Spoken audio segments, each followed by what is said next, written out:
ప్రభు అయిన యేసుక్రీస్తు నామములో ఈ రాత్రి సమయంలో బయలుదేరికి వచ్చినటువంటి సహోదరులందరికీ కూడా వందనాలు తెలియజేస్తున్నాను. యూట్యూబ్లో వాక్యం వింటున్నటువంటి చూస్తున్నటువంటి సహోదరులందరికీ కూడా చింతపల్లిలో ఉన్నటువంటి క్రీస్తులందరికీ వందనాలు తెలియజేస్తున్నాను. అంత బాగున్నారు కదా? దేవుని సన్నిధిలో అంత బాగోవాలి. నిన్న మన హైదరాబాద్లో భూకంపం వచ్చింది. ఒకసారి కాదు, 2 సార్లు 3 సార్లు భూకంపం వచ్చింది. ఇల్లు ఇటు పారిపోయారు. మాకు అలాగే ఏం లేదు కదా. దేవుని సన్నిధి అంటే సంతోషంగా రావాలి.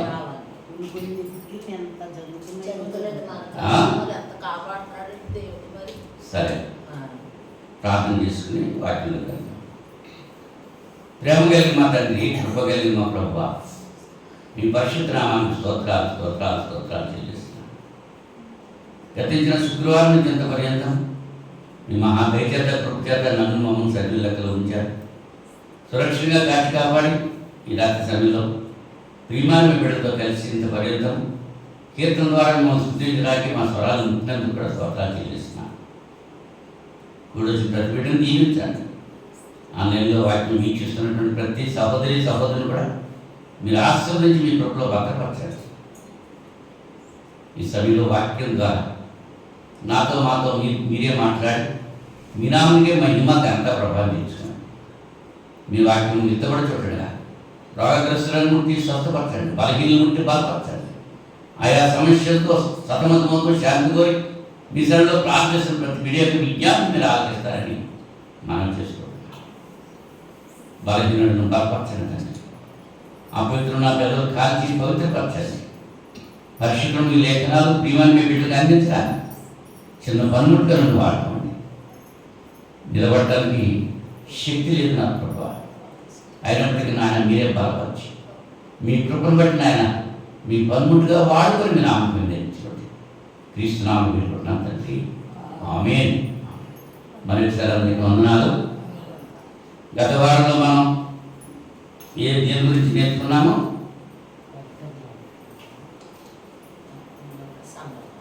ఏ సంఘం? ఇలా తుయతైరా సంఘం. తాయితనం కాదు, తుయతైరా సంఘం. ఇజ్రాయేలు సంఘ సభ్యులుగా ఉన్నటువంటి సంఘం గురించి నేర్చుకున్నాం.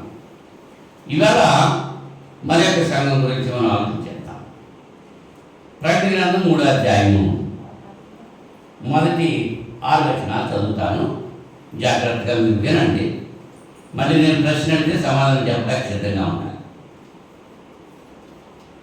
సార్దీస్లో ఉన్న సంఘపు దూతకు ఇలాగ రాయము.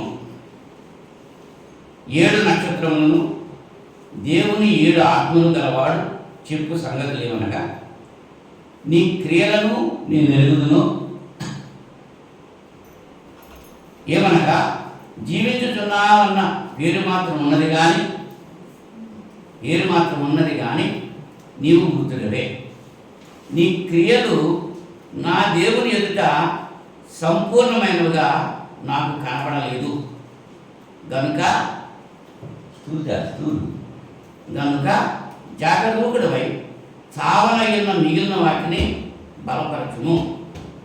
నీవెలాగ ఉపదేశం పొందితివో, ఎలాగ వింటివో జ్ఞాపకం చేసుకుని దాన్ని గైకొనుచు మారు మనసు పొందుము.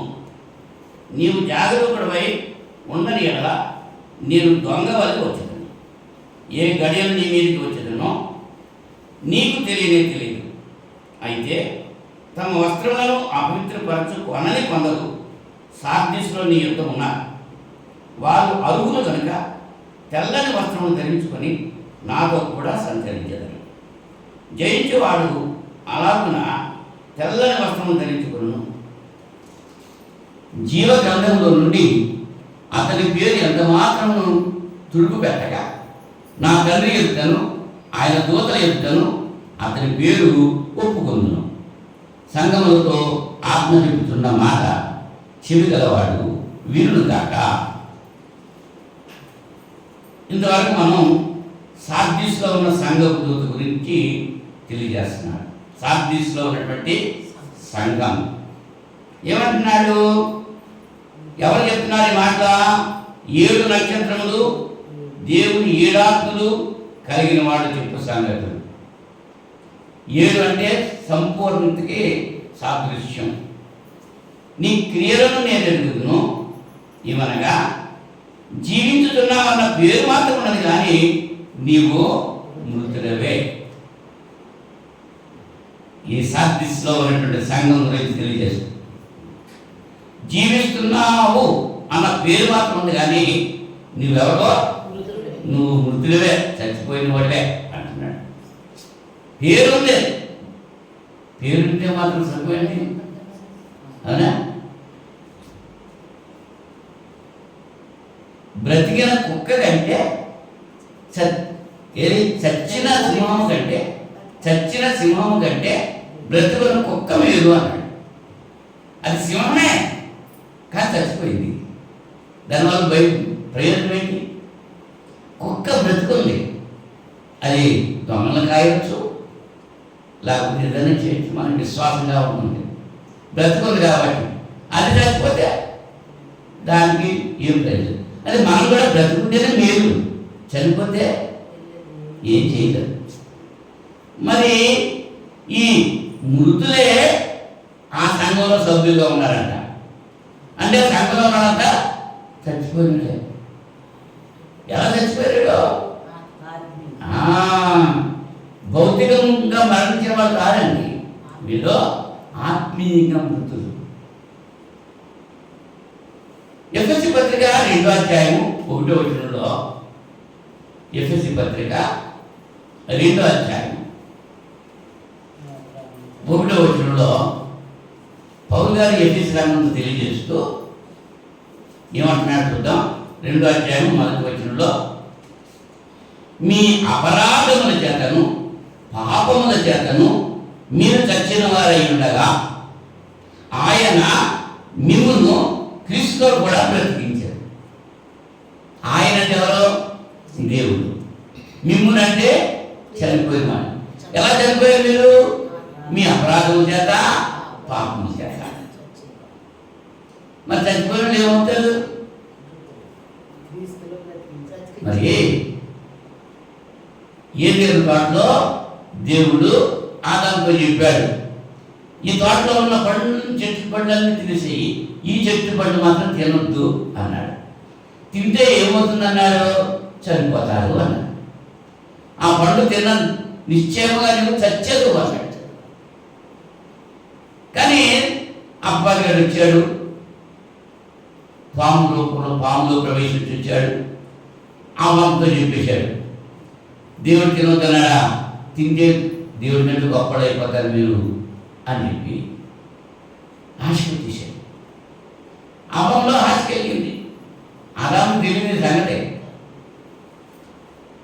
ఇవాళ స్త్రీలు కూడా భార్య చేసేటువంటి పనులు చాలామంది భర్తలు తెలపదండి. భర్త తెలియదు, తెలియకుండా చేస్తూ ఉంటారు. భర్త తెలిసి చేస్తే అది యాక్సెప్టబుల్ అవుతుంది, అంగీకరిస్తాడు దేవుడు.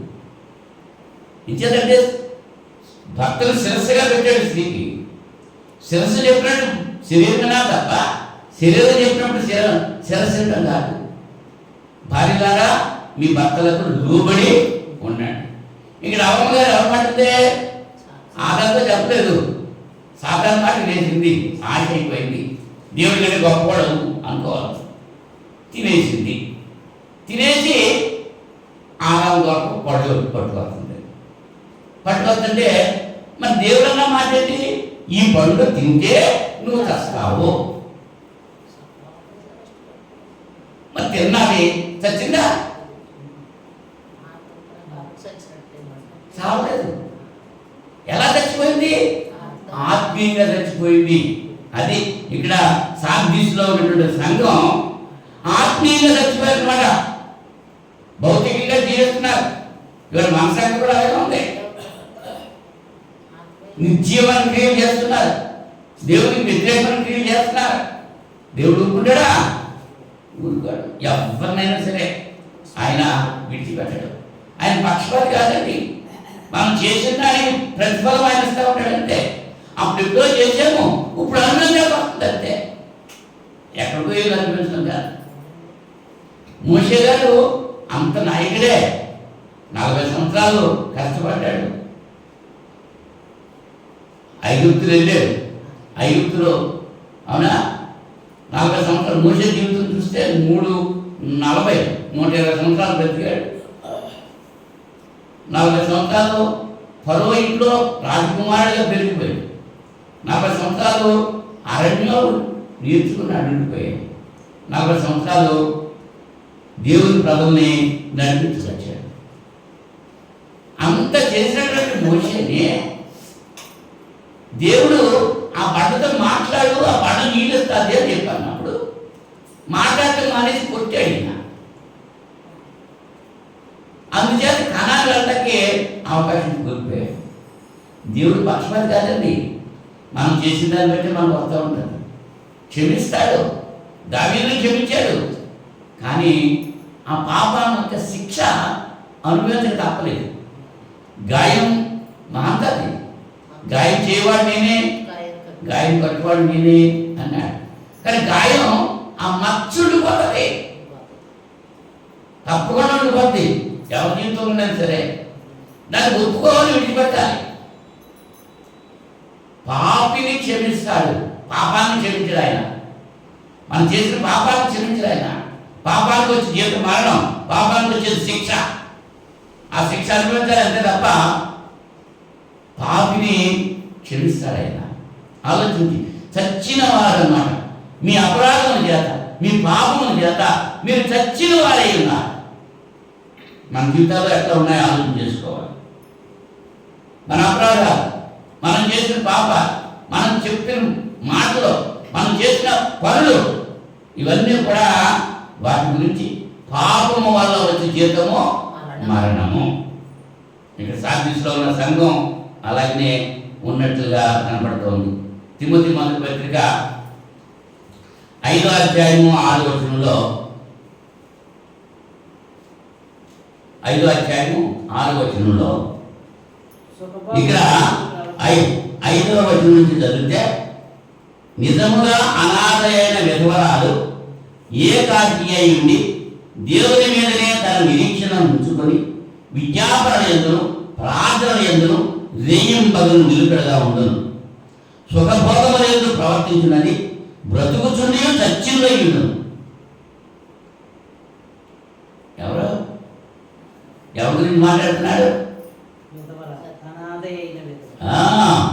5వ వచనం మొదటి వచనం చూస్తే, వృద్ధుని గద్దెంపగా తండ్రిగా భావించి అతని హెచ్చరింపము. అన్నదమ్ములని ఎవరులను, తల్లులని వృద్ధ స్త్రీలను, అక్క చెల్లెళ్ళని పూర్ణ పవిత్రతతో యవన స్త్రీలను హెచ్చరించము. నిజముగా అనాథలైన విధవరాళ్లను సన్మానింపము. అయితే ఏ విధవరాలికైనను పిల్లలు కానీ మనుమలు కానీ ఉండిన ఎడల వీరు మొదట తన ఇంటి వారి ఎడల భక్తి కనపరచుటకును తమ తల్లిదండ్రులకు ప్రత్యుపకారం చేయటకును నేర్చుకొనవలెను. ఇది దేవుని దృష్టికి అనుకూలమైనది. అయితే నిజముగా అనాథైన విధవరాలు ఏకాకి అయి ఉండి దేవుని మీదనే తన నిరీక్షణ ఉంచుకొని విజ్ఞాపన ఎందును ప్రార్థన ఎందును రేయింబగలు నిలకడగా ఉండును. సుఖభోగముల యందు ప్రవర్తించినది బ్రతుకుచుండి చచ్చినదై ఉండును. ఎవరి కాలంలో భర్త చనిపోయాడని ఆమె విధవరాల లెక్కలో చేస్తుంటున్నాడు. విధవరాల లెక్కలో ఎవరు చేస్తారంటే 60 సంవత్సరాలు పైన ఉండాలి వయసు. ఒక్క పురుషునికే కాపురం చేసి ఉండాలి. పిల్లల్ని పెంచి పెద్దవాళ్ళుగా చేసి ఉండాలి. పిల్లలు ఉన్న వాళ్ళని ఆ అనాథలిలో చేర్చద్దు. పిల్లలుంటే ఆ పిల్లలే ఆమెను పోషించాలి. సంఘం మీద బాగా ఉండకూడదు. ఇవన్నీ ఇప్పుడు రూల్స్ ఉన్నాయి. ఇక్కడ భర్త చనిపోయినంత మాత్రాన్ని విధవరాలు లెక్కలో చేయకూడదు. ఇవాళ అంతమంది యమన విధవరాలు ఏం చేస్తున్నారు? వారు సుఖభోగములందు ప్రవర్తించినది బ్రతుకుచుండి చచ్చినదయ్యుడును. అవునా? అటువంటి చనిపోయిన వారు నువ్వు జీవించుతున్నావు అన్న పేరు మాత్రమే ఉంది, కానీ నువ్వు మృతుడివే అన్నాడు. నిజముగా తిరుగు రాసిన పత్రికలో కూడా అదే చెప్తాడు. విధవరాల గురించి తెలియజేస్తూ యవ్వన స్త్రీలను విధవరాలు లెక్కలో చేర్చుకుంటూ అన్నాడు. వాడు ఇంకా భర్త చనిపోతే పెళ్లి చేసుకోవాలి. పెళ్లి చేసుకోకుండానే ఏర్పాట్లు జరిగిపోతున్నాయి చాలామంది. మరి దేవుళ్ళనే ఉన్నామంటున్నారు. దేవుడు ఉంచుకుంటాడా? ఆలోచించండి ఒకసారి. కనుక ఎవరన్నమాట జీవితున్న పేరు ఉంది కానీ నీవు మృతుడివి అని చెప్పి అంటున్నాడు. లూకా సువార్త 9వ అధ్యాయము 60వ వచనంలో యేసు ప్రభువారు ఒక వ్యక్తిని రమ్మని పిలిచాడు. నన్ను వెంబడించు అన్నాడు. అందుకని అన్నాడు, వస్తాను నాయనా, నా తండ్రిని పాతిపెట్టి నేను వస్తాను అన్నాడు. ఏమన్నాడు? నా తండ్రి ఇంకా చచ్చిపోలేదంట. 9వ అధ్యాయంలో లూకా సువార్త 60వ వచనంలో ఇంకా పైన చదువుతాం మనం. 59వ వచనం. ఆయన మరి ఒకరితో నా వెంట రమ్మని చెప్పాడు. అతడు నేను వెళ్ళి మొదలు నా తండ్రిని పాతిపెట్టి వచ్చుటకు సెలవివ్వని మనం చేశాడు. అందుకు ఆయన మృతులు తమ మృతులను పాతిపెట్టుకొని నీవు వెళ్ళి దేవుని రాజ్యం ప్రకటించుము అని వారితో చెప్పాడు. మరి అప్పుడు ప్రభువా నీ వెంట వచ్చిన కానీ నా ఇంట్లో ఉన్న వారి యొక్క సెలవు తీసుకొని వచ్చుటకు మొదలు నాకు సెలవిమ్మని అడిగగా యేసు నాగటి మీద చెయ్యి పెట్టి వెలుగుదట్టు చూసి వాడెవడును దేవుని రాజ్యములకు పాత్రుడు కాడు అని వారితో. ఒక ఆయన వచ్చి ప్రభువా నీ దగ్గర ఉంటాను అని చెప్పి అన్నాడు. నీవెక్కడికి వెళ్తే నేను అక్కడికే వస్తానన్నాడు. 56వ వచనంలో. అప్పుడు యేసు అన్నాడు, నక్కలకు బొరియలు ఉన్నాయి, ఆకాశ పక్షులకు నివాసాలు ఉన్నాయి, కానీ మనిషి కుమారునికి తలవాల్చుకుంటుకైనా తలం లేదు. నువ్వు వచ్చి నా దగ్గర ఎక్కడ ఉంటావు అని అడిగి 3 విషయాలు అక్కడ చెప్తున్నాడు. అక్కడ ఒక ఆయన తనంతట రాని నీ దగ్గరకు వస్తాను, నువ్వు కూడా ఉంటాను అంటే నాకే చూడలేదు బాబా, నువ్వెక్కడికి వస్తావు అన్నాడు. ఒకడేమో ఈయన పిలుస్తున్నాడు రమ్మని పిలుస్తుంటే నేను వస్తానైనా మొట్టమొదటి నా తండ్రిని పాతిపెట్టే వస్తాను అంటున్నాడు. మృతులు తమ మృతుల్ని పాతిపెట్టుకుంటారు. మృతులు ఎవరు? పాతిపెట్టేవాడు ఎవరు? చనిపోయినవాడు ఎవరు? చచ్చిపోయినవాడు అంటే భౌతికంగా చనిపోయినవాడు. పాతిపెట్టేవాడు ఎవడు? ఆత్మీయంగా చనిపోయినాడు. ఆత్మీయంగా చనిపోయినవాడు వాళ్ళని పాతిపెడతారని చెప్పి నేటి దినాల్లో అనేకులు సంఘాల్లో ఇలాంటి వాళ్ళే ఉన్నారు. వయసు ఉన్నంతసేపు దేవుడు అక్కర్లేదు, బలం ఉన్నంతసేపు దేవుడు అక్కర్లేదు. నీ ఇష్టాంతరంగా తిరిగేసావు, నీ బలం ఉన్నంతసేపు తిరిగేసావు, అన్నీ అయిపోయింది, లాక్కొచ్చేసింది. అప్పుడు దిక్కులేని వాడను అప్పుడు వస్తున్నావు దేవుడి దగ్గరికి. పోనీ అప్పుడు కూడా వచ్చినా రాదగలిగా రావట్లేదు. పాత స్వభావాన్ని, ప్రాచీన స్వభావం విడిచిపెట్టట్లేదు. ఆ ఆలోచనలు, ఆ తలంపులు, ఆ క్రియలు మానలేదు. మానాలి. ఇంతవరకు చేసావు, క్రీస్తు యేసు దగ్గరికి వచ్చావు, ఎక్కడి దాన్ని మానలేదు. అవి కూడా వస్తూ ఉంటాయి. నేను దేవుడి దగ్గరికి రావాలనుకుంటున్నాను. అలాగా ఒప్పుకోవట్లేదండి దేవుడు. మనం ఏం చేయాలంటే సజీవులుగా ఉండటానికి మనం పిలువబడ్డామండి. దొంగతనాన్ని చేస్తూ ఉంటాడు, హత్యలు చేస్తాడు. ఎప్పుడు వస్తాడో మనకు తెలియదు. నడిచేస్తుంది మాతృమూర్తి బండి మీద వెళ్తున్నాడు ఒకటి వెనకాల. ఆ మెడలో ఉన్న చెల్లి ఆకెళ్ళిపోయాడు. ఆడు వస్తాడు నీకు తెలుసా? దొంగడు ఎప్పుడు వస్తాడు తెలిస్తే ఏం చేస్తారు?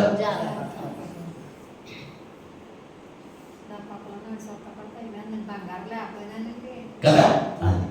యోహాను సువార్త 10వ అధ్యాయము 10-11 వచనాల్లో 10వ అధ్యాయము 10-11 వచనం. దొంగతనము, హత్యను, నాశనము చేయటకు వచ్చును, కానీ మరి దేనికి రాడు. గొర్రెలకు జీవం కలుగుటను, అది సమృద్ధిగా కలుగుటను నేను వచ్చిందని మీతో నిత్యంగా చెబుతున్నాను. నేను గొర్రెలకు మంచి కాపరి గొర్రెల కొరకు తన ప్రాణం పెట్టాను. జీతగాడు గొర్రెల కాపురి కాడు కనుక గొర్రెలు తనవి కానున్న తోడేలు వచ్చేట చూసి గొర్రెలను విడిచిపెట్టి పారిపోవు. తోడేలు ఆ గొర్రెలను బట్టి చెరగొట్టు. కాపరికి జీతగాడికి తేడా. జీతగాడే, కాపరి కాపరే.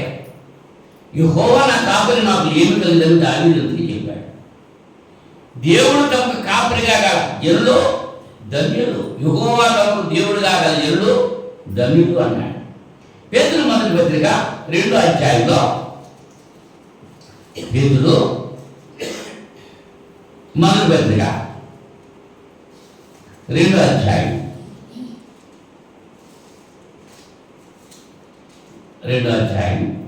4-5 వచనాల్లో 4-5 వచనాలు నేను చదువుతున్నాను.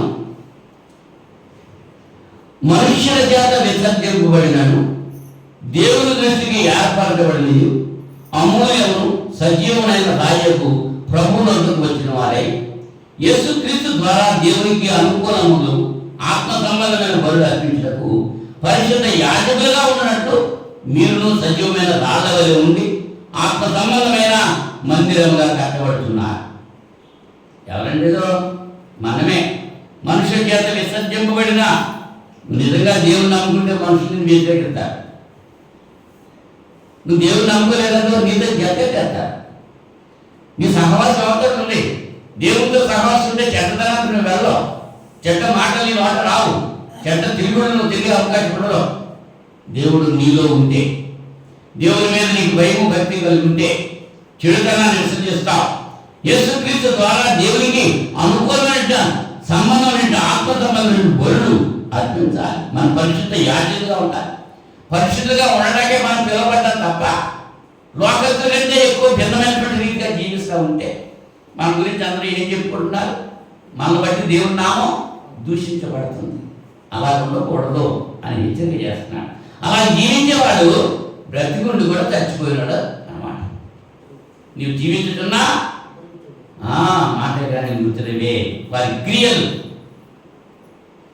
మన క్రియలు తెలియడానికి ఏంటన్నమాట? సంపూర్ణ కాలేదు క్రియలు.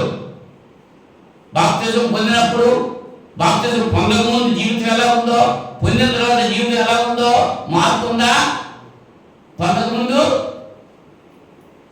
చేసావు, పొందిన తర్వాత అన్నీ చేస్తున్నావు. ఇంకా నువ్వు బ్రతుకున్నావా చచ్చిపోయావా? బ్రతుకున్నట్టు నాటకం అంతే. జీవక్రియలు, నీతి క్రియలు చేయాలి. అటువంటి కార్యాలు మానేయాలి అని చెప్తున్నాడు, హెచ్చరిక చేస్తున్నాడు. అలా ఈ సార్దిస్లో ఉన్నటువంటి సంఘం ఎలా ఉన్నారు వాళ్ళు? అసలు ఫస్ట్లో బాగానే ఉన్నారండి. బాప్తిజం పొందిన తర్వాత బాగానే ఉన్నారు. కొద్ది రోజులు పోయేటప్పటికి ఏమైపోయింది? తగ్గిపోతున్నారు. అసలు దేవుని పని ఏంటిలో నిర్లక్ష్యం. తెలుసు ఈ దేవుని పని అని తెలుసు. శుక్రవారం బైబిల్ చదవడం తెలుసు. ఆదివారం ఆరాధన తెలుసు. శనివారం సేల్ మీటింగ్ ఉందని తెలుసు. కానీ తెలిసి కానీ ఆచరించట్లేదు. పాల్గొట్టాలి. మరి బతుకున్నట్టు చచ్చిపోయినట్టా? ఇప్పుడు ఏమంటున్నాడంటే, ఇప్పుడు చావనైనటువంటి ఆ క్రియలు అయితే ఉన్నాయో వాటిని నువ్వు బ్రతికించుకోవాలంటున్నాడు. ఏమంటున్నాడు? నువ్వు చనిపోయావు కానీ బ్రతుకున్నావు అని అనుకుంటున్నావు. నీ మట్టికి నువ్వు అనుకుంటున్నావు నేను బ్రతుకున్నాను, నేను భక్తుడిని అని అనుకుంటున్నావు. కానీ నీ జీవితంలో నువ్వు ఎంత కోల్పోయావో, దేవునికి ఎంత దూరం అయిపోయావో అది నీకు తెలియట్లేదు. జీవించుతున్నావు అన్న పేరు మాత్రం ఉన్నది కానీ నీవు మృతుడివే. నీ క్రియలు నా దేవుని ఎదుట సంపూర్ణమైనవిగా నాకు కనబడలేదు కనుక జాగరూకుడు అయింది. సావనైనా మిగిలిన వాటిని బాధపడచ్చు. ఇప్పుడైనా సరే మాట్లాడుతుంది. ఇప్పుడైనా సరే ఏవైతే క్రియలు చేస్తున్నావో ఆ పరిశుద్ధమైన క్రియలు తగ్గిపోతున్నాయి. ఇది వరకు 100% ఉంటే గ్రాడ్యువల్గా తగ్గిపోయి 60% వచ్చేసింది. 30% వచ్చేసింది, 20% వచ్చేసింది, 10% వచ్చేసింది, ఇంకా తగ్గిపోతున్నాయి. సుధమ కుమార పట్టణాన్ని నాశనం చేయడానికి వెళ్ళినప్పుడు అబ్రాహాము అడిగాడు, అంతమంది ఉన్నారు, వాళ్ళందరినీ నాశనం చేసేస్తావా? అందులో కొంతమంది నీతిమంతులు ఉంటే వాళ్ళైనా రక్షించమని 50 మంది ఉంటారు, రక్షిస్తారు. మళ్ళీ అడుగుతున్నాడు, ఉన్నారా? లేదు. ఈ రాత్రి సమయంలో మన సంఘంలో ఉన్నారా? మన కుటుంబంలో ఉన్నారా? సంఘం అంటే ఏదో అనుకుంటున్నారంటే ఇక పాటలు పాడేసి వెళ్ళిపోదాం, కాసేపు నవ్వించేసి వెళ్ళిపోదాం, ఆ ఆచారాలు కాసేపు తప్పుడు కొట్టేద్దాం, కాసేపు మట్టలు పెట్టుకుందాం, కాసేపు సిలువ పెట్టుకుందాం, ఇదే ప్రార్థన అనుకుంటున్నారు. నీ మనసు మారిందా? నీ బ్రతుకు మారిందా? నీ జీవిత విధానం మారిందా? మార్పు చెందితేనే దేవుడు ఇష్టపడతాడు. ఒక్క పాపి రక్షించబడితే పరలోకంలో పెద్ద గ్రాండ్ బాల్ జరుగుతుంది. మరి ఆ రక్షించబడినటువంటి ఆ వ్యక్తి మళ్ళా పాపంలో పడిపోయి లోకంలో జీవిస్తూ ఉంటే ఏమవుతుందంట? వాళ్ళు చచ్చినాడా బతుకున్నాడా? ఎందుకు మృతులుగా ఉన్నారు వాళ్ళు అని అంటే, వాళ్ళు ఎందుకు మృతులుగా ఉన్నారు? హెబ్రీ పత్రిక 5వ అధ్యాయము, హెబ్రీ పత్రిక 5వ అధ్యాయం 12 చదువుతున్నాను చూడండి.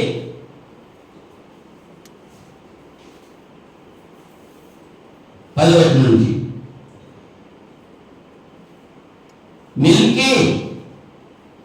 మెల్కీసెదెకు యొక్క క్రమంలో చేరిన ప్రధాన యాజకుడని దేవుని చేత పిలువబడి తనకు విజయులైన వారికి అందరికీ నిత్య రక్షణ కారకుడాయను. ఎవరండినా? యేసు ప్రభువారు. 7వ వచనంలో, శరీరధారి అయిన దినములలో మహారోదనముతోనూ కన్నీళ్లతోనూ తను మరణం నుండి రక్షింపగలవానికి ప్రార్థనను యాచనను సమర్పించి భయభక్తులు కలిగి ఉన్నందున ఆయన అంగీకరింపబడి, దేవుని కుమారుడే, దేవుని చేత పంపబడ్డవాడే, ఆయన లోకంలో ఎలా జీవించాడు? ఎలా జీవించాడమ్మా? శరీరధారి అయిన దినములో మహారోదనముతోనూ కన్నీళ్లతోనూ తను మరణం నుంచి రక్షింపగలవానికి ప్రార్థనలు యాచనలు సమర్పించి భయభక్తులు కలిగి ఉన్నాడు కాబట్టి ఆయన అంగీకరించబడ్డాడు. మరి ఈ యొక్క హెబ్రీ సంఘంలో ఆసక్తి తగ్గిపోయింది. 11వ వచనం చూడండి, 11వ వచనం. ఇందులో గురించి హెబ్రీ పత్రిక 5వ అధ్యాయం 11వ వచనం. ఇందులో గురించి మేము చెప్పవలసిన అనేక సంగతులు ఉన్నవి, కానీ మీరు వినుటకు మందులైనందున వాటిని విశదపరచుట కష్టం. కాలం బట్టి చూసితే మీరు బోధకులుగా ఉండవలసిన వారై ఉండగా దేవత్వంలో మొదటి పాఠములను ఒకరు మీకు మరలా బోధించవలసి వచ్చారు. మీరు పాలు త్రాగవలసిన వారే కానీ బలమైన ఆహారం తినగలవారు కాదు. మరియు పాలు త్రాగు ప్రతివాడును శిష్యులే కనుక నీతి వాక్య విషయంలో అనుభవం లేని వాడై ఉన్నాడు. వయసు వచ్చిన వారు అభ్యాసం చేత మేలు కీడులను వివేచించుటకు సాధకం చేయబడిన జ్ఞానేంద్రియములు కలిగి ఉన్నారు కనుక బలమైన ఆహారం వారికే కలదు. హెబ్రీ సంఘం ఎలా ఉన్నారంటే, మొట్టమొదట వాళ్ళు బోధకులుగా ఉండాలి, కాలాన్ని బట్టి చూస్తే ఇతరులకు బోధించే వాళ్ళగా ఉండాలి. ఎంతకాలం నుంచి క్రైస్తవులుగా ఉన్నారు? చంద్రబాబు క్రీస్తు సంఘం ఎన్ని సంవత్సరాలు బట్టి మరి వాక్యం అంటున్నారు? దాసు చింతాలు ఎన్ని సంవత్సరాలు బట్టి అంటున్నారు వాక్యం? ఒకటన్నా లోపలికెళ్తుందా? మిలుపుగా ఉంటే వెళ్తుంది, నిద్రతో ఉంటే వెళ్తుంది. ఎన్ని సంవత్సరాలు ఇక్కడ హెబ్రీ సంఘం వినుటకు మీరు ఎలా ఉండాలి? మందులు అయిపోయారు. చెప్పాల్సిన చాలా ఉన్నాయి, ఎన్నో చెప్పాలి, కానీ మీకేమి వినటానికే. అదే అంటున్నాడు, మీరు వినుటకు మందులైనందున వాటిని విశదపరచుట కష్టం. ఏమన్నా అర్థం చేసుకుంటే వింటా ఉంటే చెబుతారు. ఎవరైనా వినేవాడికి చెప్తాడు కానీ విన్నవాడికి ఎవరు చెప్తాడు? విన్నవాడికి చెప్తే మాత్రం సుఖమండి. వాళ్ళు విన్నా వినకుండా చెప్పండి అన్నాడు, చెప్పేస్తున్నాం. ఎంతవరకు అర్థం చేసుకుంటున్నావు? ఎన్ని సంవత్సరాలైంది నువ్వు మార్చుకుంది? ఎన్ని సంవత్సరాలైంది సంఘంలో చేర్చుకొని? ఎన్ని సంవత్సరాలైంది దేవుడి వాక్యం నేర్చుకొని? ఇప్పుడు కూడా నీ పరిస్థితి ఎలా ఉంది? ఎక్కడ ఉన్నావా ఈ గొంగలి అంటే, నువ్వు ఎక్కడ వేసావో నేను అక్కడే ఉన్నాను అన్నాను. 42 సంవత్సరాల నుంచి వాక్యం ఇక్కడ వినబడుతుంటే మార్పు ఉందా? ఎంతసేపు నా జ్వరం వచ్చింది పాపం చేయండి, కడుపు నొప్పి వచ్చింది పాపం చేయండి, మా పిల్లలు మా మాట పాపం చేయండి, మా పిల్లలు పిల్లలు తెలియదు పాపం చేయండి, మా బాధ్యతలు అయిపోయింది తీర్చుకోవాలి పాపం చేయండి. ఇల్లు వరకే పాటలు కానీ నాలో అసూయ ఉందండి, నాలో ద్రాక్ష ఉందండి, నాలో పాదం ఉన్నదండి, అది నేను తీసేసుకోవాలి, నా గురించి ప్రార్థన చేయండి అన్నవాడు ఎవరు ఉన్నాడు అసలు? అది లోపల పెట్టేసుకుని పాపం చేసుకుంటే ముసుగేసుకుని పాపం చేసుకుని సరిపోదా? అంచేత మీ అపరాధముల చేత మీ పాపముల చేత మీరు చచ్చిన వారు విన్నారు. ఆయన క్రీస్తులో మిమ్మల్ని బ్రతికించాడు. ఆసక్తి తగ్గిపోయింది.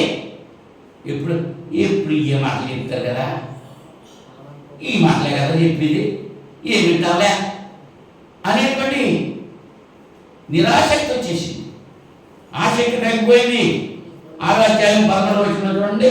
ఎబ్రీ పత్రిక 6వ అధ్యాయం 11వ వచనంలో, మీరు మందులు కాక విశ్వాసము చేతను ఓర్పు చేతను వాగ్దానములను స్వతంత్రించుకొని వారిని పోలి నడుచుకున్నట్లుగా మీలో ప్రతివాడును మీ నిరీక్ష పరిపూర్ణ నిమిత్తము మీరు ఇదివరకు కనుపరచిన ఆసక్తిని తుదమట్టుకు కనపరచవాలని అపేక్షించుకున్నాం.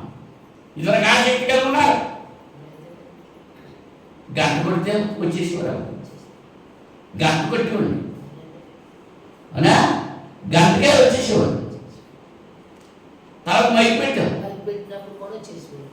మైక్ పెట్టినట్టు పాట పెట్టినట్టు వచ్చేసేవాడు. ఇప్పుడు నేర్చినప్పుడు లేదు, ఇంకా రావాలనుకుంటే వస్తాం, పోవాలనుకుంటే పోవటం. ఆసక్తి ఉందా? ఇప్పుడు ఈ సంఘంలో అదే లేదండి. ఉందా? లేదు. ఆసక్తి తగ్గిపోయింది. ఎందుకు తగ్గిపోయింది అంటే లోకస్తులతో ఎక్కువ సహవాసం కలిగిపోయాడు వల్ల, లోకంలో పొత్తు పెట్టుకోవడం వల్ల. ఈ లోకంలో శరీరాశ నేత్రాశ జీవపడము ఉంది. వాళ్ళతోటే సహవాసం, వాళ్ళతోటే తిరగడం, వాళ్ళతోటే మాట్లాడటం, వాళ్ళతోటే కాలక్షేపం చేయడం. దేవుని మాట అక్కర్లేదు. అదే కదా ఇక్కడ జరుగుతుంది. యోహాను మొదటి పత్రిక 2వ అధ్యాయం, యోహాను మొదటి పత్రిక 2వ అధ్యాయం 15-16 వచనాల్లో, 15-16 వచనాలు, ఈ లోకమునైనను లోకములో ఉన్నవాటినైనను ప్రేమింపకుడి. ఎవడైనా లోకమును ప్రేమించినదో తండ్రి ప్రేమ వారిలో ఉండదు. లోకం ప్రేమించే తండ్రి ప్రేమ ఉండలేక, తండ్రి ప్రేమ ఉండదు. అవునా? లోకములో ఉన్నదంతయు అనగా శరీరాశయు నేత్రాశయు జీవపడమును తండ్రి వల్ల పుట్టినవి కావు, అవి లోక సంబంధమైనవే. ఏం తినాలి, ఏం త్రాగాలి, ఏం కట్టుకోవాలి, ఎక్కడ నివాసం చేయాలి, ఎంతసేపు వీటి కోసమే చదువుతాడా? మరణించిన తర్వాత మన ఆత్మ ఎక్కడికి వెళ్తారు? ధనవంతుడు ఉన్న ప్రదేశానికి వెళ్తుందా? లాజరు ఆత్మ ఉన్న ప్రదేశానికి వెళ్తుందా? ఆలోచించున్నావు ఎప్పుడైనా? ఎంతసేపు 24 గంటల్లో కూడా ఏం తినాలి, ఏం తాగాలి, ఏం కట్టుకోవాలి, ఎక్కడ నివాసం చేయాలి, ఇవే కదా ఆలోచనలు. ఇదే ఈ లోకంతో. అంటే ఈ లోకంలో ఉన్నదంతా అనగా శరీరాశ నేత్రాశ జీవపడము తండ్రి వలన పుట్టినవి కావు, అవి లోక సంబంధమైనవి. లోకమును దాని ఆశ గతించిపోను, కానీ దేవుని చిత్తమును జరిగించేవాడు నిరంతరం నిలుస్తాడు. దేవుని చిత్తం నెరవేర్చేవాడే నిరంతరం నిలుస్తాడు. ఏంటంటే చిత్తం? నశించిన దాన్ని వెతికి రక్షించడం. అవునా? ముందు మనం విశ్వాసుగా ఉండాలి. వాక్యం ఏదైతే చెప్తుందో ఆ వాక్య ప్రకారం మనం జీవించాలి. మృతులుగా ఉన్నారు వాళ్ళు, వాక్యంలో లేని చేస్తున్నారు, రకరకాలైన చేసేస్తున్నారు. మేము క్రైస్తవులుగా అని చెప్పుకుంటున్నారు. గ్రంథంలో ఉన్నాయా చేయాలని? ఇతరులకు చెప్పకపోవడం వల్ల కూడా మరి విశ్వాసం తగ్గిపోతుంది.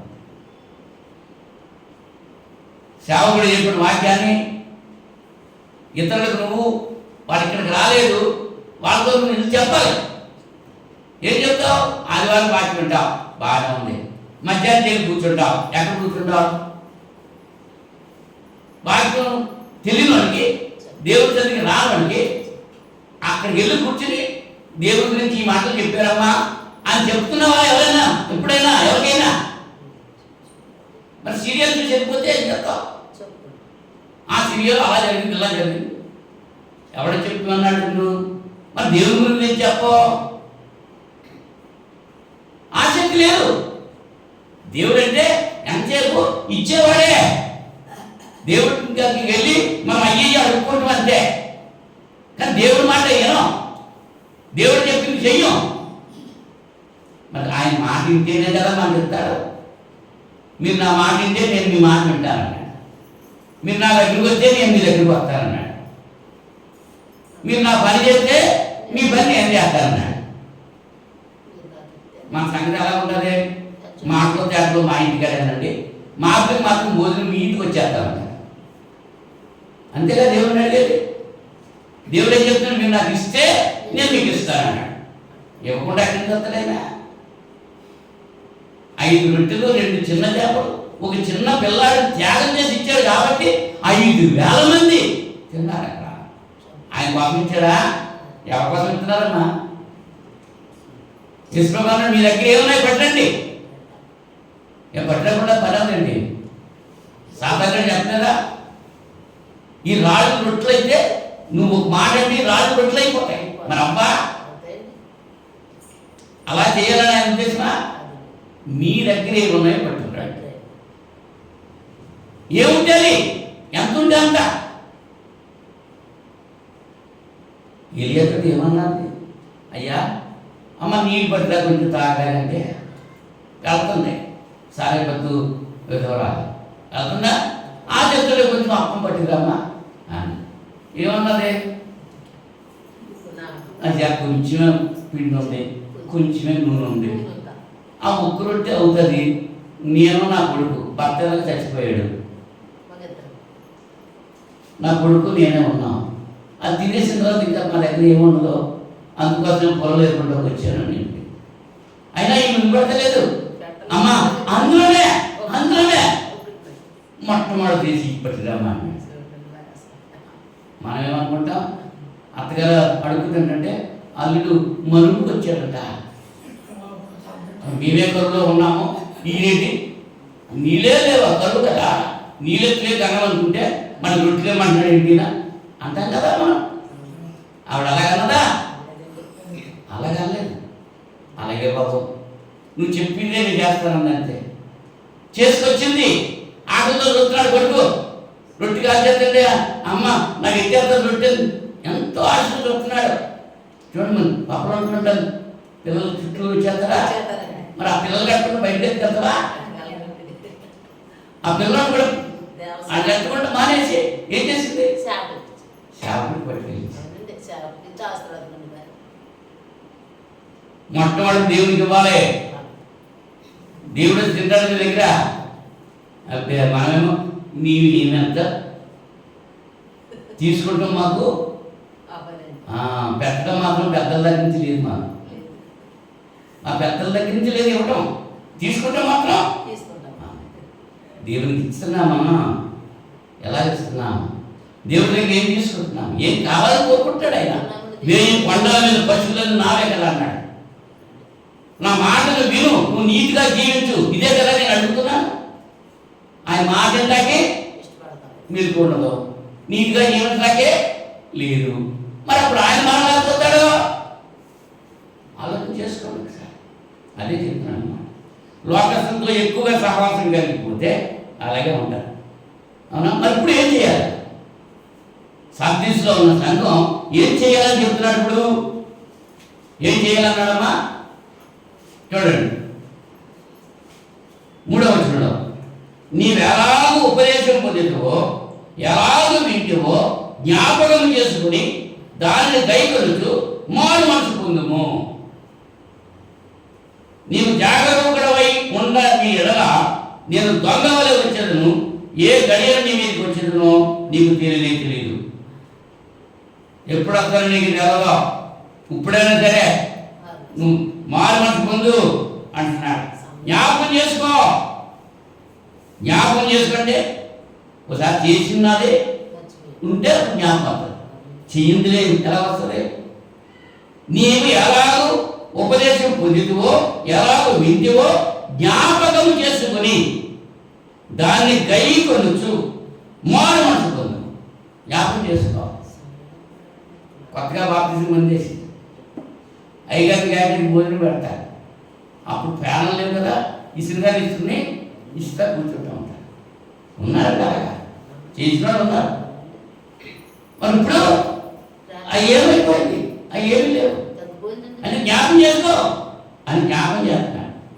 ఇసుకే కూడా మరణకరమైనటువంటి రోగంతో పడిన సందర్భంలో ప్రవక్త చెప్పిన మాటకే ఏమనుకుంటున్నాడు? గోడ వైపు తిరిగి, దేవా నేను నీ పక్షంగా చేసి నన్ను జ్ఞాపకం చేసుకో అన్నాడు. చేయడు కాబట్టి జ్ఞాపకం చేసుకో. మరి మనకేమన్నా చేస్తే మనం ఏమైనా చేసిందే జ్ఞాపకం చేసుకోమా? చేసి ఏమైనా ఉన్నాయా దేవుని కొరకు? ఎంతసేపు దేవుడు మనం చేయాలని ఉంటున్నాయి తప్ప దేవుడి మరి చేయాలి, మనం ఇది చేయాలి ఇది చెయ్యాలి అనే ఆలోచన కలిగి ఉన్నారు కదా. అదే అంటున్నాడు, జ్ఞాపకం చేసుకోవాలి. మనమందరం కూడా విశ్వాస విషయంలోనూ దేవుని కుమారుని ఎందున్నటువంటి జ్ఞాన విషయంలోనూ ఏకత్వం కలిగి ఉండాలి. ఎఫెసీ పత్రిక 4వ అధ్యాయం దయచేసి చదవండి. ఎఫెసీ పత్రిక 4వ అధ్యాయం 11-12 వచనాల్లో,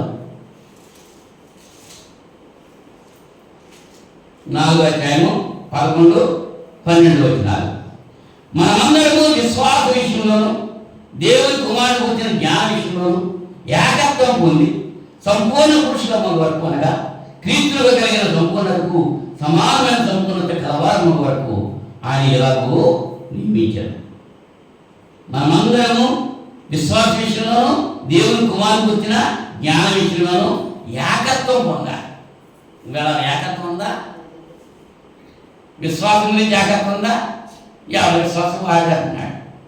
దేవుని కుమారుడు గురించి ఏకత్వం ఉందా? ఒకడు ఆయన తండ్రి అంటున్నాడు, ఆయనే దేవుడు అంటున్నాడు. ఒకడేమో ఈ దేవుడు పంపిన కుమారుడు అంటున్నాడు. యేసు ప్రభు అడిగాడు శిష్యుల్ని, మనిషి కుమారుడు గురించి ప్రజలు ఏం చెప్పుకుంటారని అడిగాడు. శిష్యుని అడిగితే ఏం చెప్పారు? వాడు ఏరియా అంటున్నాడు, వాడు ప్రవర్తనలో ఒకటి అంటున్నాడు. అలాగా రోగాలు బాగు చేసి కూడా అంటున్నారు, దెయ్యాలు వెళ్ళగొట్టి కూడా అంటున్నారు. ఇలా అనుకుంటున్నారు ప్రజలు. మరి మీరేమనుకుంటున్నారు నా గురించి? పేతురు చెప్పాడు, ప్రభువా నువ్వు సజీవుడు అయినా దేవుని కుమారుడు అయిన క్రీస్తువు. పేతురు చెప్పాడు.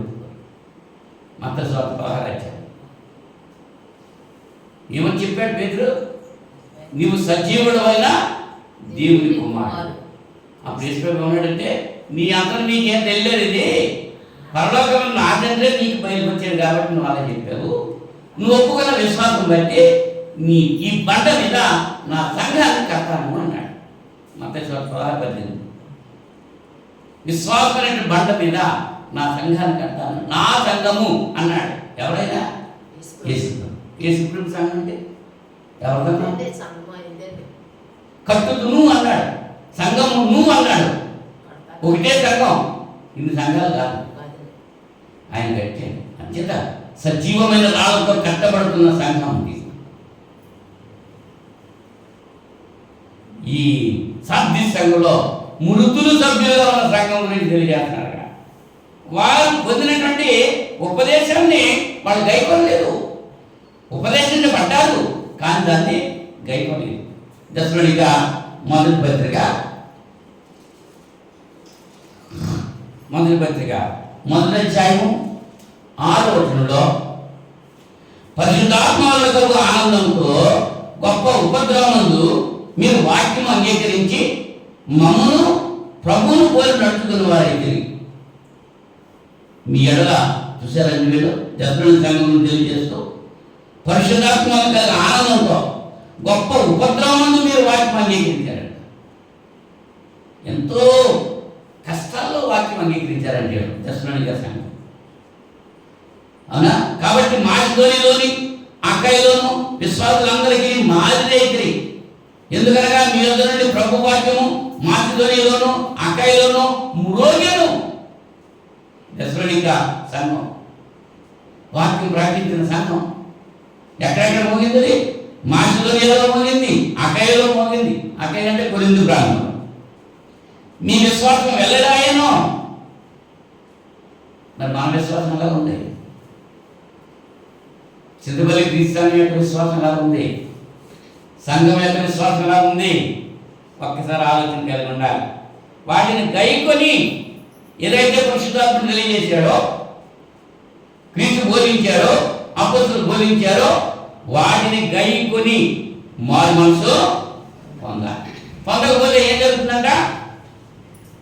మారు మనసు పొందకపోతే ఏం జరుగుతుంది? దొంగ వలె నేను వస్తానంటున్నాడు. ఎలాగా? దొంగ వలె. నువ్వు ఉపదేశం పొందుతూ ఎలా వింటువో జ్ఞాపకం చేసుకుని దాన్ని గైకొలుతూ మారు మనసు పొందుము. నీవు జాగ్రత్తపడవై ఉండని ఎలా నేను దొంగ వలె వచ్చేదను, ఏ గడియలు నీ మీదకి వచ్చేదనో నీకు తెలియదు. ఎప్పుడు వస్తాడో తెలియదు.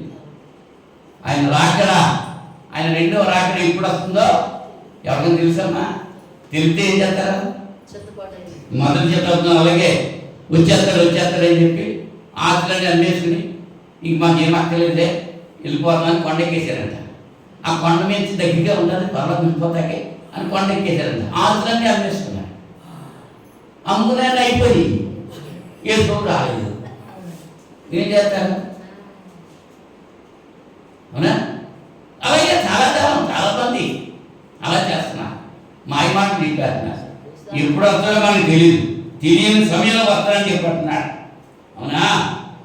దొంగ వలె అంటే మత్తయి సువార్త 24వ అధ్యాయము 42వ వచనంలో, మత్తయి సువార్త 24వ అధ్యాయం యేసు ప్రభువు గారు చెప్పారు. 24వ అధ్యాయం 42వ వచనంలో, కావున ఏ దినమున మీ ప్రభువు వచ్చినా మీకు తెలియదు కనుక మెలకువగా ఉండుడి. ఎలాగా? ఇప్పుడు వస్తాడో తెలిస్తే ఆ టైంలో వస్తాడు కదా అని రెడీగా ఉంటాం. మరి తెలియదు కదా అని చెప్పి ఏం చేస్తాం? మెలకుగా. ఆ మెలకుగా లేదు. ఏమైపోయింది? అన్ని శ్రద్ధగా అంటారు కానీ దేవునికి వాక్యం శ్రద్ధగా అంటారు. అన్నింటికీ టైం ఇస్తారు కానీ దేవుని వాక్యానికి మాత్రం టైం ఇవ్వరు. దేవుని వాక్యం 10 నిమిషాలు 20 నిమిషాలు అంతే. అయ్యారు గమని ముగించేయాలి వాక్యం అంతే. అక్కడ భోజనాలు అయిపోతున్నాయి. ఏం కావాలి? భోజనం కావాలి, వాక్యం కావాలా? ఆదివారం అంటాడు గమని ముగించేది బాబు, ఆకలి అయిపోతున్నాయి మాకు. ఏం కావాలి?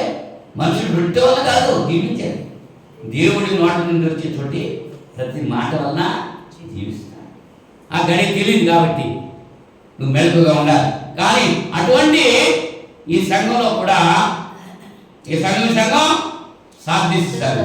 ఈ సంఘంలో కూడా కొంతమంది ఉన్నారు. 4వ వచనం నుండి, అయితే తమ వస్త్రములను అపవిత్రపరచు కొందరు సాధ్యసులో నీ వద్ద ఉన్నారు. అందరూ అలకడు కాదు. కొంతమంది పవిత్రంగా ఉన్నారు, పరిశుద్ధంగా ఉన్నారు.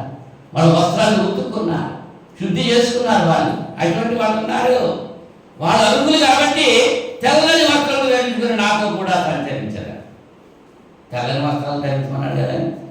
ఈవేళ తెల్లని వస్త్రం ధరించేసి దేవతలో వెళ్ళిపోవాలనుకుంటున్నారు.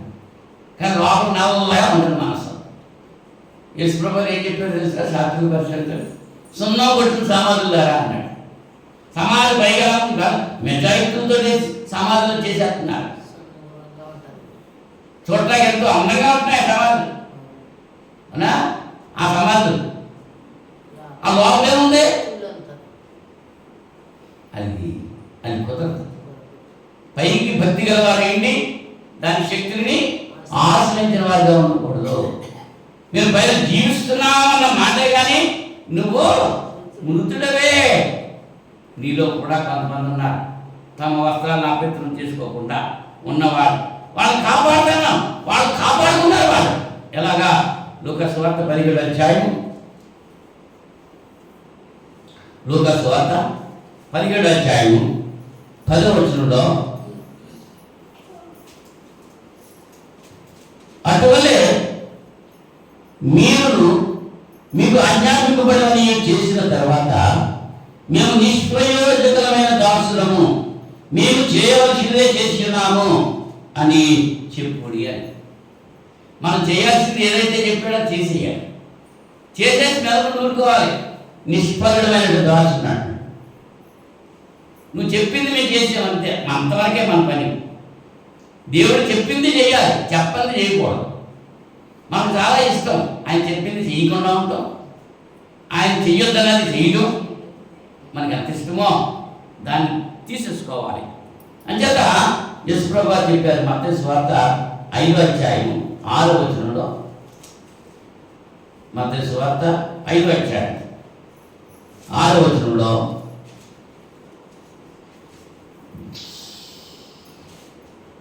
నీతి కొరకు ఆకలి దప్పులు గలవారు ధనులు, వారు తృప్తి పరచబడరు.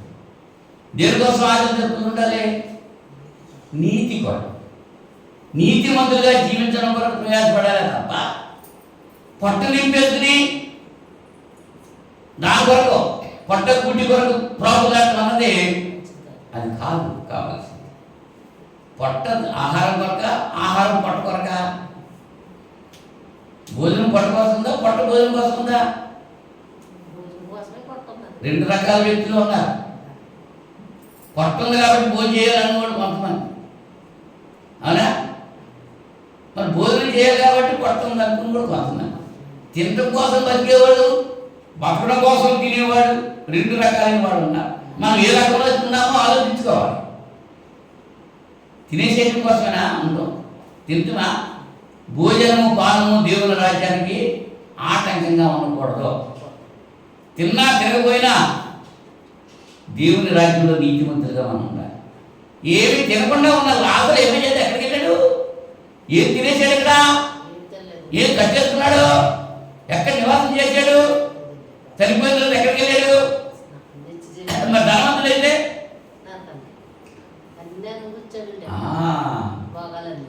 పంచభక్ష పరమాన్నాలు తినేసాడు, లోటు ఏమీ లేదు.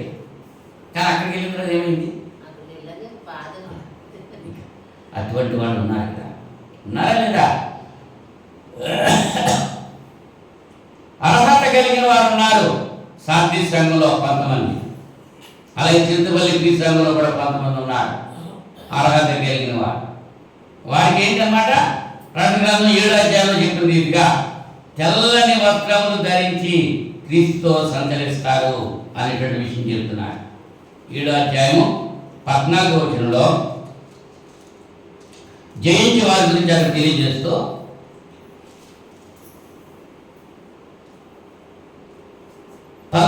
పెద్దలలో ఒకడు తెల్లని వస్త్రం ధరించుకుని ఉన్న వీరెవరు, ఎక్కడి నుండి వచ్చి అని నన్ను అడిగారు. అందుకు నేను, అయ్యా నీకే తెలియనగా అతడు ఇలా నాతో చెప్పారు, వీరు మహాశ్రమల నుండి వచ్చిన వారు, గొర్రెపిల్ల రక్తంలో తమ వస్త్రాలను ఉతుక్కొని వాటిని తెలుపు చేసుకుని. రక్తంతో ఉతుక్కున్నారంట. అసలు రక్తంతో ఉతికితే బట్ట తెలవద్దమ్మా? రక్తం మాకైతే ఉతుకుతుంది అసలు.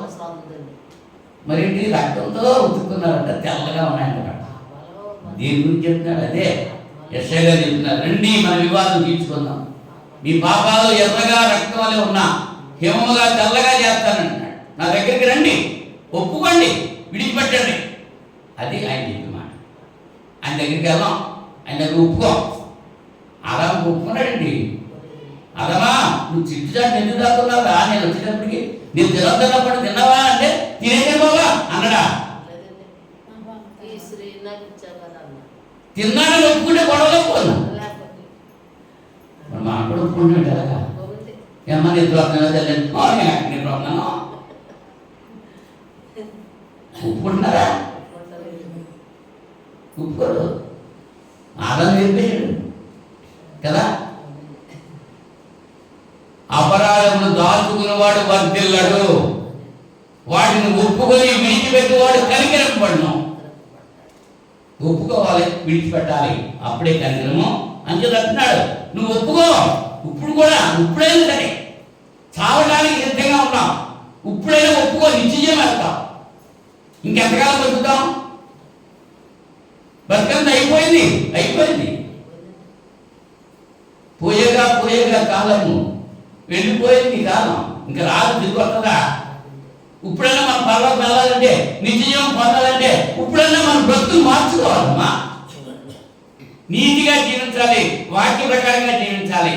ఇంకా ముసలమ్మ ముచ్చట్లు పెట్టుకుని ఆ ఇంటికి తిరుగుతూ ఉంటూ ఆడ గురించి ఇక్కడ, ఏడు గురించి అక్కడ చెప్పుకుంటూ తిరుగుతూ ఉంటే నువ్వు నిత్యజీవం వెళ్ళే అవకాశం ఉందా? నీ సంగతి నువ్వు చూసుకో. అబ్బే, ఎవరిలో వాళ్ళు చూసుకోవాలి. నాలో ఏముంది అది తీసివేయి. నీకు ఇష్టం కాని మార్గం, నీకు ఆయాసకరమైన మార్గం, నాలో ఏదైతే ఉందో దాన్ని తీసేయినైనా అని దేవుని సన్నిధిలో ప్రార్థన చేస్తాను. తీసేస్తాడు ఆయన. ఒప్పుకుంటే తీసేస్తాడు ఆయన. ఒప్పుకోం కదా, ఒప్పుకున్నాడా? అంటే ఆదాము వలె పాపం రూములో కప్పుకోవద్దు. దావీదు వలె పాపాన్ని ఒప్పుకో. దావీదు పాపం చేశాడు, ఒప్పుకున్నాడు, ప్రవక్త చెప్పాడు. ఒప్పుకున్నాడా? నేను చేయలేదు అన్నాడా? ఒప్పుకున్నాడు కాబట్టి కనికరింపబడ్డాడు. అలాగే సార్దీస్లో ఉన్నవాడు ఆ పని చెయ్యాలని చెప్పి అడుగుతున్నాడు అన్నమాట. జయించేవాడికి ఏం చేస్తానంటున్నాడు ఆయన? తెల్లటి వస్త్రాలు ధరింపజేస్తానంటున్నాడు. ఎల్లప్పుడూ తెల్లని వస్త్రాలు ధరించుకోండి అంటున్నాడు ప్రసంగి గారు కూడా. ప్రసంగి 9వ అధ్యాయం 8వ వచనంలో, ప్రసంగి 9వ అధ్యాయం 8వ వచనం చూడండి.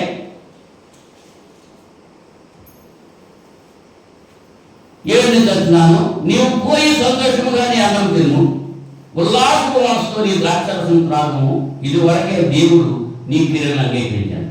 ఎల్లప్పుడూ తెల్లని వస్త్రము ధరించుకును, నీ తలకు నూనె తక్కువ చేయకు. దేవుడు నీకు దయచేసిన వ్యర్థమైన నీ ఆయుష్కాలమంతయు నీవు ప్రేమించి నీ భార్యతో సుఖించును. నీ వ్యర్థమైన ఆయుష్కాలమంతయు సుఖించును.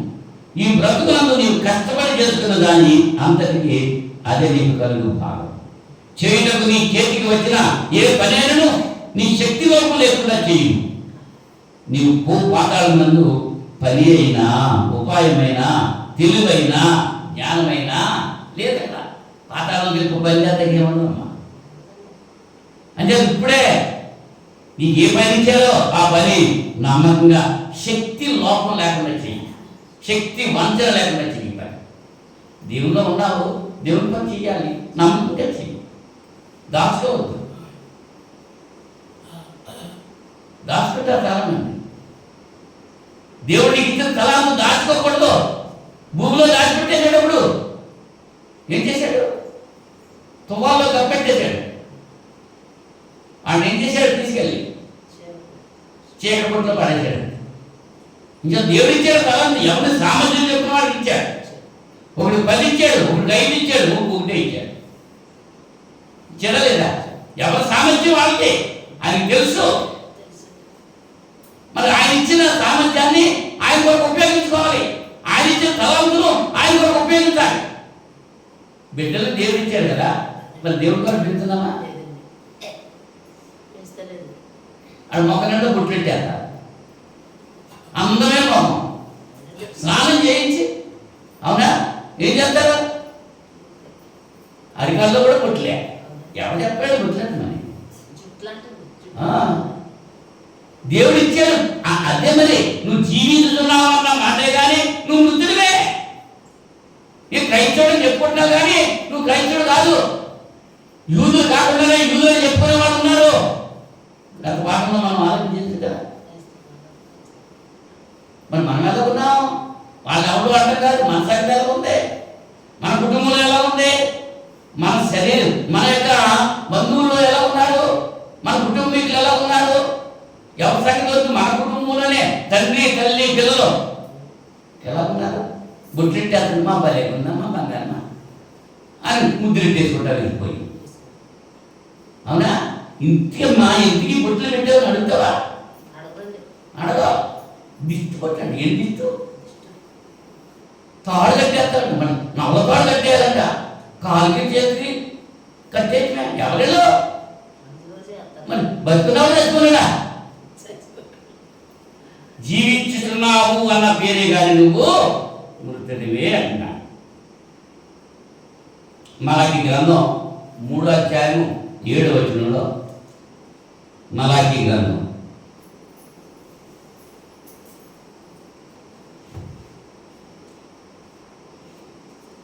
3వ అధ్యాయం 7వ వచనంలో, పితరుల నాట నుండి మీరు నా కట్టడలను గైకొనక వాటిని త్రోసివేసిరి. అయితే మీరు నా తట్టు తిరిగిన ఎడల నేను మీ తట్టు తిరుగుతున్నని సైన్యములకు అధిపతి యెహోవా సెలవిస్తున్నాడు. పితరుల నుండి ఎక్కడి నుంచట? పితరుల నాట నుండి నా కట్టడలను గైకొనక వాటిని త్రోసివేసిరి. మీరు దేవుని కట్టడలు ఉన్నాయా? ఆ యుద్ధం మనకి లోకం కట్టలు కావాలి. అందరూ కూడా ఏక మనసు కలిగి ఉండాలంటున్నాడు సంఘంలో ఉన్న ప్రతి ఒక్కరు. అది కుటుంబంలోనే ఏకం లేకుండా సంఘంలో ఎక్కడ ఏకవుతుంది ఏకత్వం? ఈ కుటుంబాలు కలిస్తే కదా సంఘం అయ్యింది. కుటుంబంలో లేని ఏకత్వం సంఘంలో ఎక్కడ వస్తుంది? ఫిలిప్పీ పత్రిక 4వ అధ్యాయము 2-3 వచనాల్లో, ప్రభునందు ఏక మనసు గలవారై ఉండుడి అని యువతియను సుంటికేను బతిమాలుకుంటున్నా.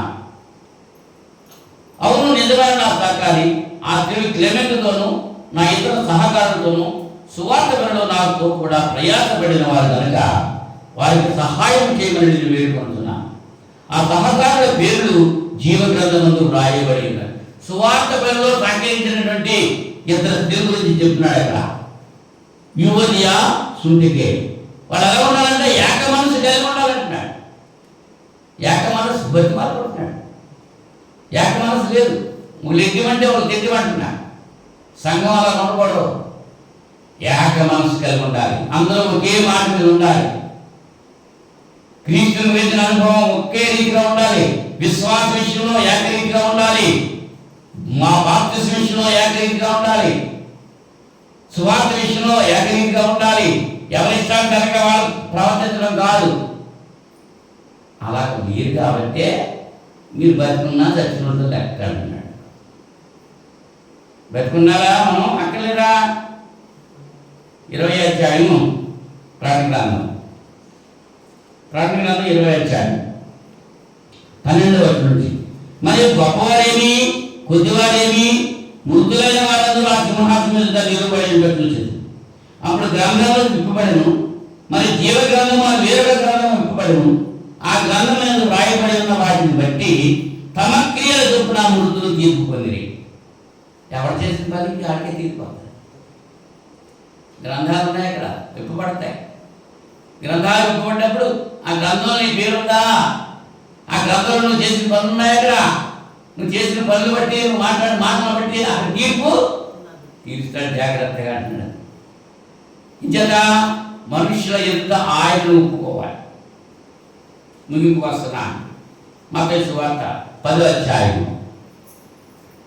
మత్తయి సువార్త 10వ అధ్యాయం 32-33 వచనాల్లో, మనుష్యుల ఎదుట నన్ను ఒప్పుకొని వాడేవాడో పరలోకమందున నా తండ్రి ఎదుట నేను వాడిని ఒప్పుకొను. మనుషుల ఎదుట ఎవరు నన్ను ఎరుగనో వాడిని పరలోకమందున నా తండ్రి ఎదుట నేను ఎరుగనను. మనుషుల ఎదుట ఆయన ఒప్పుకోవడం అంటే ఎలాగా?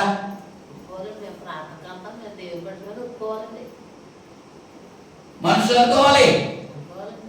ఆదివారం తల్లి దాటిన తర్వాత మనం వాళ్ళ ఇంటికి వెళ్తే వాళ్ళు ఉండరు. వాళ్ళు ఎక్కడ ఉంటారు? చర్చిలో ఉంటారు. అలా ఒప్పుకోవాలి. మనం చేసే పని బట్టి, మనం జీవించే జీవిత విధానం బట్టి మనుషుల ఎదుట ఆయన్ను ఒప్పుకోవాలి. నిజంగా క్రీస్తుతో కూడా లేకపోతే పైన వాటిని వెతకాలంటున్నాడు. నిజంగా లేదు, ఉట్టికి క్రీస్తును అంగీకరించాము. వ్యాసం వేసుకున్నంత మాత్రాన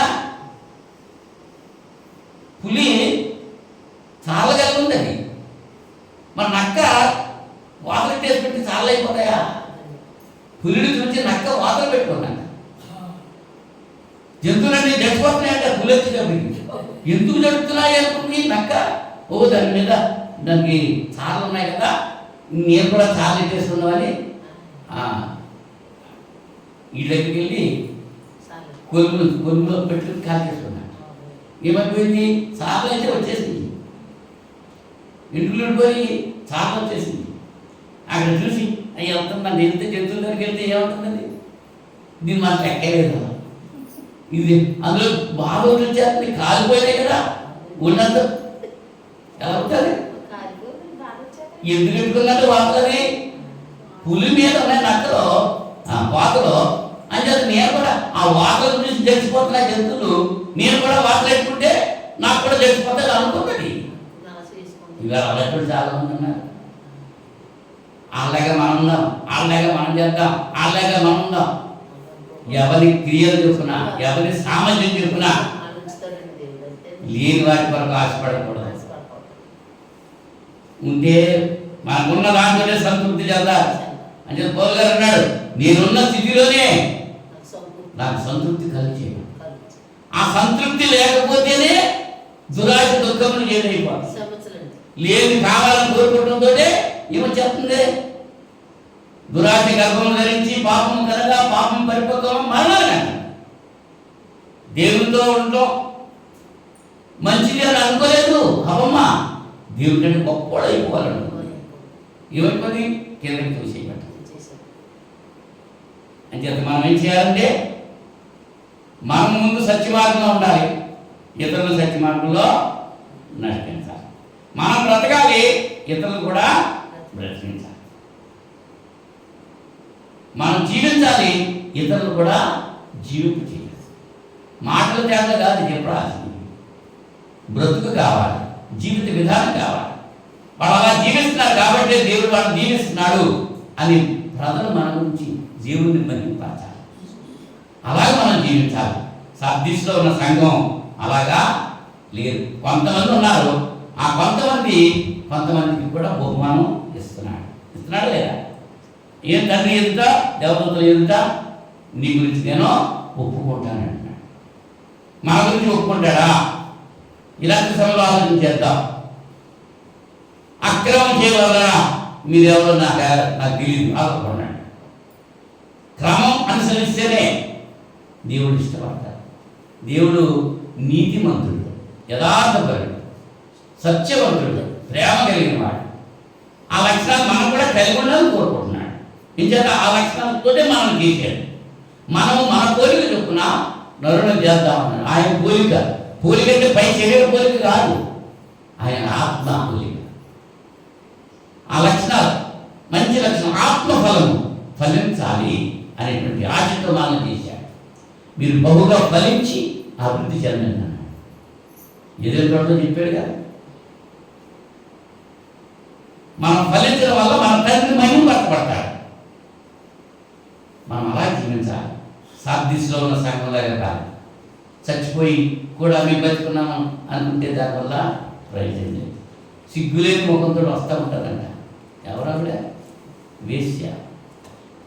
నా భర్త ఇంటికాడ చేయడు, దూరం వెళ్ళిపోయాడు, మంచం మీద అవన్నీ జల్లేశారు, సుగంధ ద్రవ్యాలన్నీ జల్లేశారు. సామెతల గ్రంథం మంత్రం అమావాస్య వరకు పున్నమ వరకు పొలపదేలా ఉన్న బ్రాహ్మణ్ పిలుస్తూ ఉంటాడు, వెళ్ళొద్దని అక్కడ. వేశ్యను లోతైన గొయ్యి. ఎంతమంది అక్కడిగా జీవించారు, ఆ జీవితాలు విడిచిపెట్టేశారు. ఇప్పుడు మళ్ళీ ఆ జీవితాలు జ్ఞాపకం చేసుకుంటే అంతే సంగతులు. అవునా? కనుక చావనయ్యినటువంటి వాటిని నువ్వేం చేయాలి? మళ్ళా పునరుద్ధరించుకో. ఇప్పుడైనా సరే పట్టతోటని ఎత్తుకోవాలి. ఏ విషయంలో నువ్వు వెనకబడ్డావో ఆలోచన చేసుకో. ఎవరితో వాళ్ళకే తెలుస్తుంది. ఒకరి గురించి ఒకరు చెప్పుకోవట్లేదు. నా అంతరాత్మ నాకే చెప్తూ ఉండాలి, నీ అంతరాత్మ నీకే చెప్తూ ఉంటారు. ఎవరి అంతరాత్మ వాళ్ళకి చెప్తూ ఉంటారు. అంతరాత్మకు లోబడి దేవుని సన్నిధిలో ప్రార్థన చేసి ఒప్పుకొని విడిచిపెడితే దేవుడు క్షమించి దీవించి ఆశీర్వదిస్తాడు. అట్టి ఆశీర్వాదాలు మనమంతా పొందాలని ప్రేమతో తెలియజేసుకుని ముగిస్తున్నాం. ప్రార్థన చేసుకుందాం. మహోన్నతుడా, పరిశుద్ధుడా, జీవాధిపతి, సృష్టికర్త, మహోన్నతుడా, స్తోత్రాలు చెల్లిస్తున్నాం. పరమ తండ్రి, ఇలాంటి సమయంలో ఎత్తబడిన వాక్యం సార్దీసు సంఘం గురించి నేను కొన్ని విషయాలు వీళ్ళతో ముచ్చరించడానికి మీరు ఇచ్చిన అవకాశం పెట్టి స్తోత్రాలు చెల్లిస్తున్నాను. మీరు విడిచిపెట్టడం కాదు, వాటిని గైకొని దీవించబడే భాగ్యం నిన్న ప్రతి బిడ్డకు మీరు ప్రసాదించారు. గత శుక్రవారం ఇంతవరకు కాచి కాపాడారు. అంతకంటే అధికమైన మేళతో రానున్న వారు కూడా కాచి కాపాడు. మీ చిత్తమైతే మరొక శుక్రవారం మేమంతా కలిసి మేము స్తుతించి గణపరిచి మీ లేఖనాలు పరిశీలించే భాగ్యం దయచేస్తారు. ఈ ప్రార్థన మా రక్షణ మీ పికుమాలను విశ్వసిస్తున్నాము. మిక్కిలినగా బ్రతిమాలి స్తుతించి వేడుకుంటున్నాం తండ్రి. ఆమేన్. అందరికీ వందనాలు.